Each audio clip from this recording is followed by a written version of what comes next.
Bismillahirrahmanirrahim. Terima kasih Sejabat Mawar Saharum Kasturi buat pimpinan majlis, delegasi kehakiman segak penuh berintegriti. Seterusnya, rakan-rakan seperjuangan yang teguh menanti. Ucapan hormat penuh takzim buat warga bilik yang dikasihi dekat di hati. Arena pada hari ini saya warnai dengan pidato yang berjudul Integriti Memartabatkan Bangsa. Hadirin sekalian, menurut Kamus Dewan Bahasa dan Pustaka, integriti bermaksud sifat jati diri yang merangkumi keutuhan, kejujuran, berpegang kepada prinsip dan tidak mudah dipengaruhi. Masalah pada masa kini, pembudayaan integriti dalam kalangan warga Malaysia kini semakin meruncing ibarat telur di hujung tanduk. Adakah kita ingin melihat anak-anak kita menggigit jari menangisi dunia yang semakin hilang empati? Masa yang ada perlu kita sama-sama manfaatkan untuk terus memperkasa dan mendaulatkan nilai dan integriti sebagai tunjang dalam pembinaan sebuah negara bangsa yang merdeka. Hadirin sekalian, pada hari ini saya bentangkan 3 aspek utama. Aspek pertama, pemimpin berintegriti, bangsa dan negara dipandang tinggi. Integriti menjadi teras yang sangat penting untuk dijadikan asas penilaian kepada keberkesanan barisan dalam kepimpinan. Dalam sejarah peradaban manusia, terlalu banyak contoh yang menunjukkan kejatuhan pemimpin yang tidak berintegriti atau yang terpalit dengan skandal.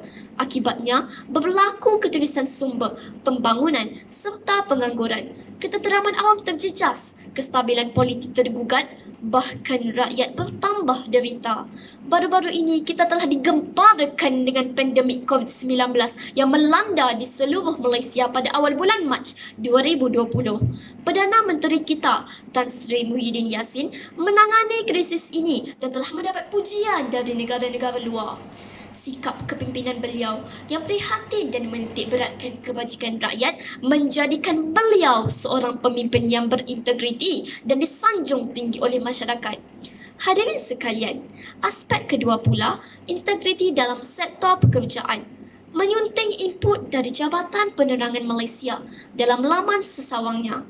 Dalam arti kata, pekerja berintegriti bermakna pekerja yang mempunyai sikap integriti dalam pekerjaan mereka. Walau bagaimanapun, budaya kerja berintegriti masih lagi menjadi satu perkara asing bagi masyarakat kita. Kita sering mendengar bagaimana segelintir penjawat awam meminta atau menerima rasuah untuk memudahkan kepentingan mereka. Harapkan pagar makan padi, sungguh menyedihkan. Pemimpin negara kita telah menegaskan bahawa isu rasuah haruslah ditangani agar negara kita mampu bangun dan dihormati semula. Benarlah bahawa bahayanya rasuah ini memberi implikasi besar kepada pembangunan bangsa dan negara. Hadirin sekalian, aspek ketiga pula, integriti membentuk modal insan berpendidikan. Sistem pendidikan merupakan teras memartabatkan bangsa. Penerapan unsur integriti dalam pembelajaran dan pengajaran di institusi pendidikan ditakrifkan sebagai tunjang pembentuk jati diri bangsa yang berintegriti. Institusi pendidikan merupakan tapak untuk menanam asas integriti dalam kalangan rakyat Malaysia. Kita sedar, institusi pendidikan merupakan institusi cukup dihormati. Namun, kita disentak dengan beberapa isu integriti dalam bidang pendidikan. Kes kebocoran soalan UPSRB tidak sepatutnya berlaku sehinggalah kisah pelajar memukul guru yang berkorban mencurahkan ilmu.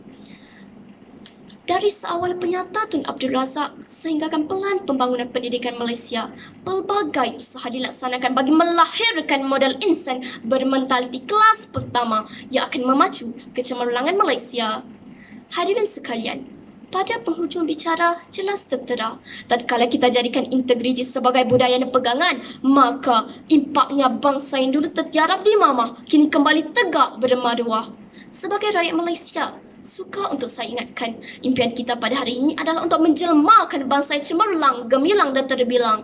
Bukan bangsa yang kecundang, pincang dan terbuang. Ingat, jangan jadi macam katak di bawah balang kaca. Dapat melihat namun tidak tahu apa-apa. Mari bangkit dan sama-sama berjuang ke arah negara yang semakin gemilang. Ayuhlah bangsaku, kita lakarkan potret kecemerlangan Malaysia. Maka benarlah integriti memartabatkan bangsa. Sekian, terima kasih.